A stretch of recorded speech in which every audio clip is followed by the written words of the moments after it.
Hello, Hello. everyone, and welcome back to Beyond the Post. My name is Bodie, and I am your host. Now, today's episode is going to be a little bit different. Normally, Rob and I will sit down and have a topic and we discuss it.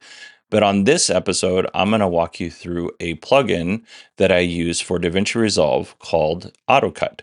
Before we get into that, though, I do need to let you know that this is an episode that's probably better consumed on YouTube. I'm going to be showing you exactly how I use AutoCut in DaVinci Resolve. And if you want to get the full benefit, I would recommend watching on YouTube for sure. Now, having said that, still download it because we still get credit for the download for audio if you're going to do that kind of thing. But yeah, the video is the way to go for this. I do want to give everyone a little update on Beyond the Post Season 3. Rob and I have Season 3 all planned out, so that's great.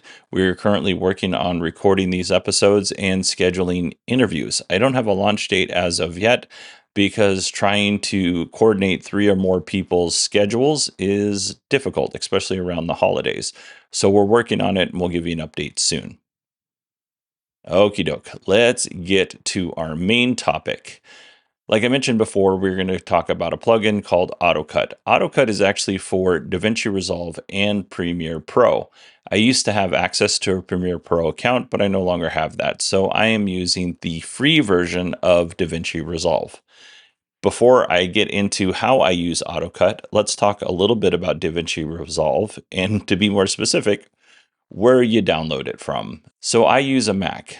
When I initially downloaded DaVinci Resolve, I downloaded it from the Mac App Store. When I tried to use the AutoCut plugin with the Mac App Store version of DaVinci Resolve, I would get an error or it just wouldn't work, period. I contacted AutoCut support by email, and their recommendation was to delete the Mac App Store version and download DaVinci Resolve directly from their website, which is Blackmagic Design's website. They own DaVinci Resolve. Apparently, the Mac App Store version has some extra security / permissions that interfere with some plugins, not all plugins, but some of them. There was probably a way around this so that I could continue using the Mac App Store version, but it was just much easier to download the DaVinci Resolve from Blackmagic's website.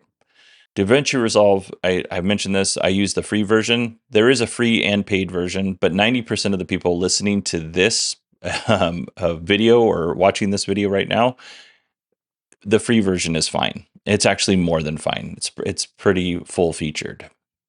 All right, on to AutoCut. AutoCut, like I said, is a plugin for DaVinci Resolve and Premiere Pro. It does many different things. Some of those things that might be useful to you are automatically removing silences. By the way, a little bit of silence in your episodes or in your content is not a bad thing if you use it right. It will add captions and it will edit multicam clips. And this is what I use it for, is editing the multicam clips. So I already have an established workflow in Final Cut Pro. But like I said, AutoCut is not available for Final Cut Pro. It's only available for Premiere and Resolve. But before AutoCut, I would have to create a multicam clip in Final Cut Pro, and then I would have to choose which camera to activate based on who was talking. AutoCut does this automatically. It chooses which video file to show based on who's talking. It's not perfect and I have to go in and fix things, but honestly, it saves me between 45 minutes and an hour and a half on that initial editing process.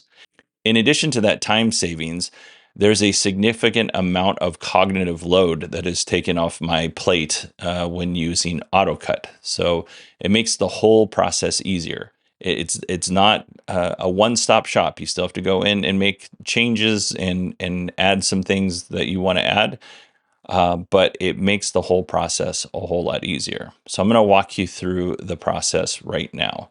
First thing we need to do is we need to come up to our DaVinci Resolve and we need to go to Workspace. From Workspace, we're going to go down to Scripts, and from Scripts, we're going to click on AutoCut.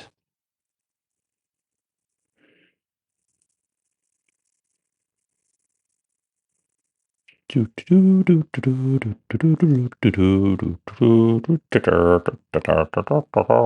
right, here we go.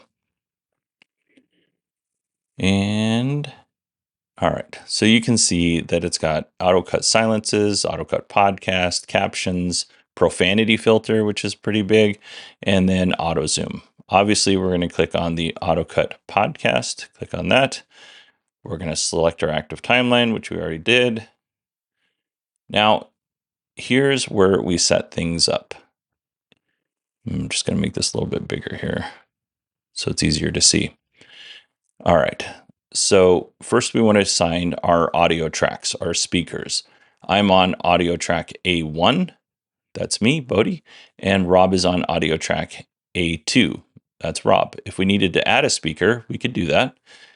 We can add as many as we want, and we just need to label them over here.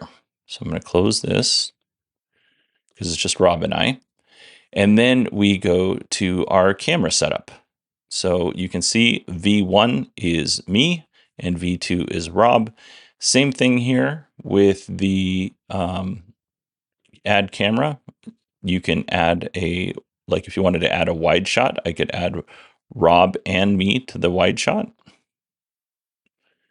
So if everybody's recording in the same room, we could do that kind of thing. We're going to do that today, so we'll delete that.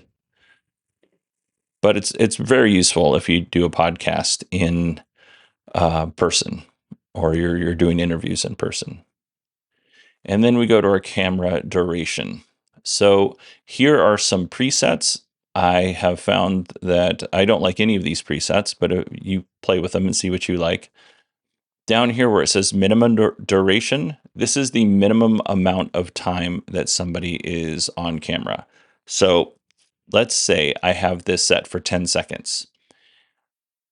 If somebody only talks for 2 seconds and says, it's going to be on that person for the full 10 seconds. There's going to be 8 seconds of the person just sitting there picking their nose. That brings us to maximum duration, and that is the maximum amount of time that the camera will stay on someone before switching. Rob and I tend to be very verbose and talk for long periods of time, so I have this set high. There is some benefit to switching camera views every so often to keep people interested in the video. I'm actually working on different ways to do this inside of Final Cut. So for this particular workflow, I just keep this at 350 and I leave it where it is. All right, the next part here is down at the bottom, and that is handling unused clips. So you can have it delete any unused clips, or you can have it disable any unused clips. If you choose delete, those unused pieces are completely removed and you can't use them anymore. If you choose disable, it just grays them out, for lack of a better word. And then you can go in, and if you need to fix something or adjust something, you can easily do that. I choose disable. That way I can fix anything that I think that AutoCut got wrong. So, and it's an easy process to correct. Now, having said all that, let's go ahead and hit the Start Podcast Editing button here. It's down at the bottom. It's orange. Click on that. Now it's going to go through its paces here. And you can see it over to the right. It's got the render queue, and it's telling you everything that it's doing. It's going through. I will say, if you look at my naming conventions here, BTP Season 3, Episode 7, this is how I keep track of everything. The timeline is named that. The exported files are named that. That way, everything is easy to find when I'm in a rush, except for that one time when I made a huge mistake. But that's why we make mistakes, to remind us not to do that again.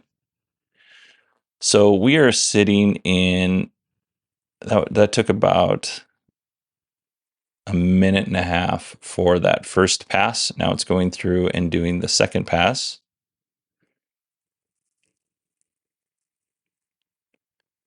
And you can just kind of see the timeline here. And this video, by the way, is about 54 minutes long. It's a little less, but I'm pretty sure it's right under 54 minutes. And this is taking, about another minute 15 seconds for this to make the cuts. All right. So if we come over here at the front, you'll start to see it cutting the timeline, which is down here. I should say, while this is doing this, you can see Rob's picture is up in the preview window. Because Rob's video is on top, it's always going to be at the preview window. So we'll close out of this. It's successful. So we're going to close out of this so we can see. And I'll just run through this. You can see me talking, and then I'm still talking. And then it switches to Rob. And I might want to take that out, right? Now Rob's going to talk. So if you come down here, you can see that Rob's video is grayed out. And on this one, my video is grayed out. So it's disabled. I can change this if I want to, but right now I don't want to, because all I use DaVinci Resolve for is this specific process. Now, if you are somebody like me who wants to use Final Cut for your editing suite, and like I said, it's a real bummer that we don't have anything that's similar to this on Final Cut, you can actually go through and export this from DaVinci Resolve to Final Cut. So what you're going to do is you're going to come down and you're going to click on this little rocket down here, and it says deliver. So click on that and bring this all the way back to the front. So you come up here to the top left and you make sure that it says Final Cut 10, unless you have Final Cut 7, but Final Cut 10. And then you're going to choose a source name, which is going to be the default name.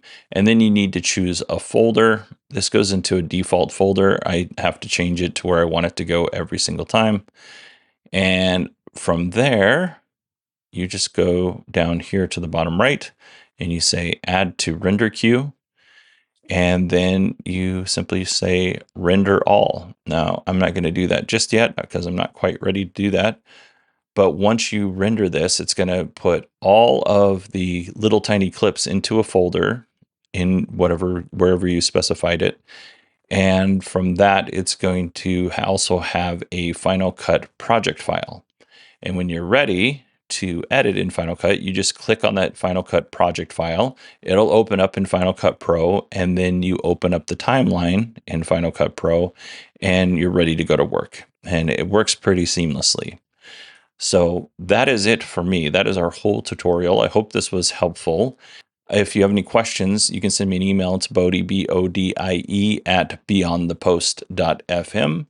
If you want to know what's going on with Beyond the Post Season 3, head over to beyondthepost.fm/Patreon. Rob and I have actually been recording all of our planning sessions, so we cover everything from editing to pitching show ideas, tips on booking guests. Rob and I will walk you through our content calendar, how we put that together. So if you're interested in that kind of thing, it's beyondthepost.fm/Patreon. And you can even get a free trial. I think it's 7 days. You can get a 7-day free trial if you're interested, but you don't know if you want to spend the money yet or not. Go over there and check it out, and risk-free trial. I do want to thank our patrons, Bill, Andrew, and Jeffrey, for supporting the show and making it possible for episodes like this. So thank you, Bill, Andrew, and Jeffrey. All right, everybody, that is it for me. I hope you all have a wonderful week, and Rob and I will be back with you soon.